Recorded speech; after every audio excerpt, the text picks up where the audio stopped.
Hello and welcome to my Diablo 4 level 25 Necromancer builds. I'm your host, Methfu. So I got the chance to play the Diablo 4 open beta and I found two builds super fun to play. The first Necro build is crazy. The whole thing revolves around this legendary passive. Blood Mist triggers corpse explosion on surrounding corpses when Blood Mist detonates a corpse. Its cooldown is reduced by 0.7 seconds. So what this means is things go boom. But that's not all. You're also invincible inside the Blood Mist and there is practically no downtime as long as you have a tiny bit of density. Here's the build I used to do this. First up is Bone Splitters. I found Bone Splitters to be the best basic skill of the beta.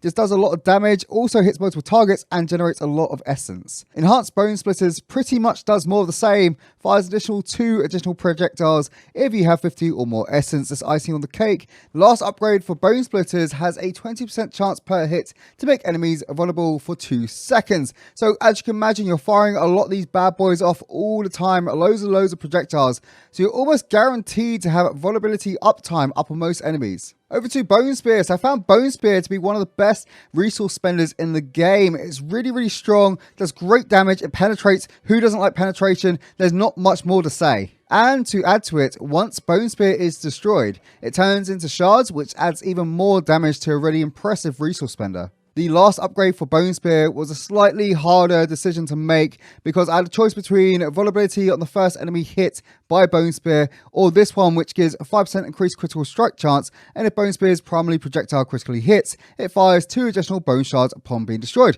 So it was a bit of a toss-up between the two of them, no pun intended, but I feel like both of them are pretty damn good. Right, so here it is. Blood Mist. Disperse into bloody mist, becoming immune for 3 seconds. Your movement speed is reduced by 20%, which you barely notice, and you deal damage and also heal yourself, which is very good. So the reason why we put so many points into here is to reduce the cooldown of Blood Mist to add some more fluidness to our build. Enhanced Blood Mist. Casting a skill that overpowers reduces the cooldown of Blood Mist by 2 seconds. Icing on the cake, once again, reducing that cooldown means we have more uptime on it, which makes it very powerful. Blood Mist leaves behind a corpse every 1 second. So you can imagine that if we have no corpses around, this produces a corpse for us, which is very strong in the build we're using. Okay, so on to the bread and butter, or should I say body and bone corpse explosion. So it does a massive amount of damage. We have 5 out of 5 in here just to increase the damage of the Blood Mist corpse explosions as well. Really strong skill. The upgrade increases the radius of it as well, allowing us to hit more targets with 1 corpse explosion. And then the last upgrade is a damage modifier, pairs quite well with our generator, the bone splinters,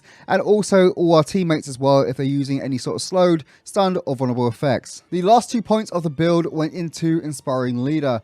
After you have been healthy for at least 4 seconds, you and your minions gain 8% attack speed. So I found this one to be the most universal out of all the last kind of talents I could take to enhance this build. I have a golem, I have skeletons, I feel like this benefits them a lot. I barely take that much damage, and if I do take damage, I will heal up with Blood Mist. So this makes it very strong on all the minions I have. Right, so regarding pets, I took the Skeletal Warrior Skirmishers for the extra body to soak hits for me and the extra damage. I found at the difficulty that I was allowed to play in the open beta that this talent was the most bang for buck or marrow for bone compared to the other Skeletal Warrior subclasses and choices. Skeletal Mages, I took Code as my subclass for the resource generation, which I felt added a lot to the build's endurance versus tougher opponents. And last is the Golems, which I only had the choice of 1 subclass, which was Bone. The talent I took paired nicely with Corpse Explosion, allowing me to get corpses if there was no density, or against bosses that didn't spawn little minions. Okay, so the second spec for people who are not lucky enough to find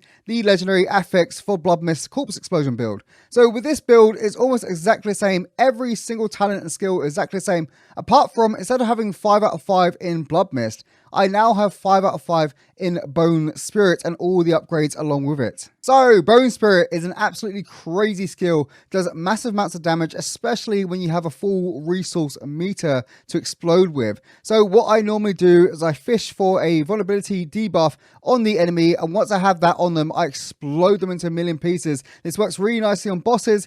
You pretty much one-shot most elites and most of the stuff around them. Bone Spirit's upgrade, if it crits, its cooldown is reduced by 6 seconds. So this means you can churn out another one pretty fast as long as you have the resource ready to go kaboom again. I felt like the Dreadful Bone Spirit upgrade had the most synergy with Bone Spirit in general, just because once you blow your load on a elite or whatever you're trying to face, you get a bit of essence back, which means you're not left your pants down versus whatever you're facing, thus giving you an overall DPS increase. So here is some footage of the Diablo 4 open beta dungeon run. So as you can see, I'm playing a level 25 Necromancer. Right, I'm going to let you watch the clip in peace without my loud mouth talking over everything.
Anyway, that is it for my Diablo 4 open beta Necromancer class build. I hope this gave you ideas and maybe helped narrow down the class you want to play at the launch of the game. Like, subscribe, and I'll catch you in the next one. Take care.